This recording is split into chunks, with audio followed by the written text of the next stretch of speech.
नमस्कार, आप देख रहे हैं लाइव बिहार। मैं हूं आपके साथ असलम अब्बास। चिराग पासवान लगातार एनडीए में आने के बाद से चर्चा के विषय में बने हुए हैं। एनडीए में आने की बात इसलिए मैं बोल रहा हूं कि अमित शाह के साथ उनकी मुलाकात में सीट को लेकर जो असमंजस थे, जो झंझट था, वो क्लियर हो गया और एनडीए में चिराग पासवान आ गए हैं। इसलिए मैं बोल रहा हूँ कि इस बात की पुष्टि जो है जेपी नड्डा ने कर दी है। आप देखिए रहे होंगे किस तरीके से उन्होंने डिजिटल प्लेटफॉर्म पर एनडीए में स्वागत करने की बात जेपी नड्डा ने लिखी है और चिराग पासवान का एनडीए में स्वागत है। आप खुद इस डिजिटल प्लेटफॉर्म पर लिखा गया जेपी नड्डा के पेज से आप खुद समझ सकते हैं जिस तरीके से मुलाकात के बाद जेपी नड्डा ने लिखा है कि एनडीए में चिराग पासवान का स्वागत है। नरेंद्र मोदी के साथ जिस तरीके से चिराग पासवान आने का फैसला लिया है वो काफ़ी स्वागत योग्य कदम है। आगामी लोकसभा चुनाव में वो एनडीए के साथ ही, यानी कि अब नरेंद्र मोदी को कैसे प्रधानमंत्री बनाया जाए उसको लेकर अब चुनावी मुहिम में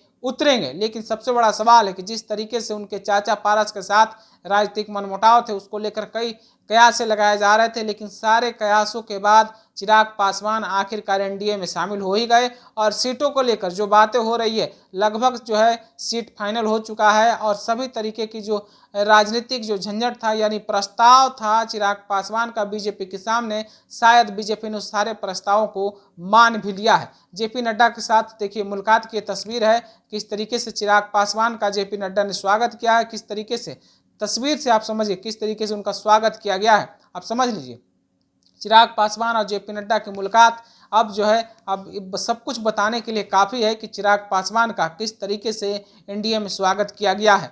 तो आप समझ लीजिए चाचा पारस एक तरफ पहले से एनडीए में मौजूद हैं, दूसरी तरफ चिराग पासवान का एनडीए में स्वागत हो गया। हालांकि सीट को लेकर कितना कुछ बातें फाइनल हुआ है ये तो वक्त के साथ ज़रूर पता चलेगा, लेकिन इतना ज़रूर है कि इस बार चाचा पारस को चिराग पासवान ने जरूर पटकनी दे दी है, यानी कि चाचा पारस को चिराग पासवान इस बार हराने में कामयाब रहे हैं। किस तरीके से चाचा पारस का के साथ चिराग पासवान की राजनीतिक दुश्मनी रही, खुलेआम मीडिया के सामने भी आता रहा है, खुलेआम मीडिया के सामने बोलते भी रहे चिराग पासवान, खुद पशुपति पारस भी बोलते रहे। लेकिन शायद भाजपा ने सारे चीज़ों को जानते हुए समझते हुए चिराग पासवान पर भरोसा जताया है और एनडीए में शामिल भी कराया है, जिसके बाद चिराग पासवान 28 जुलाई यानी कि जो एनडीए की बैठक है, प्रस्तावित बैठक है, उसमें शामिल भी होंगे, वहां अपनी बातों को रखेंगे भी और कैसे बिहार में महागठबंधन को पटकनी देनी है, कैसे बिहार से 40 की 40 सीटें एनडीए के खाते में भेजा जाए, यानी कि एनडीए के पक्ष में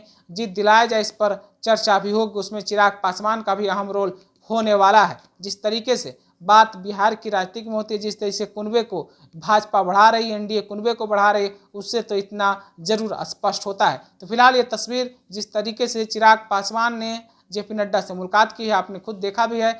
आप अपनी राय क्या रखते हैं? क्या सचमुच में चिराग पासवान अब पूरी तरीके से एनडीए का अहम हिस्सा हो गए? क्या सचमुच में सभी सीटें का मामला सुलझ गया है? आप अपनी राय कमेंट के रूप में हमें जरूर पहुंचाइएगा। दूसरी खबर के लिए बने रही लाइव बिहार के साथ। आपका बहुत बहुत धन्यवाद। लाइव बिहार यूट्यूब पर सब्सक्राइब और फेसबुक पर लाइक जरूर करें।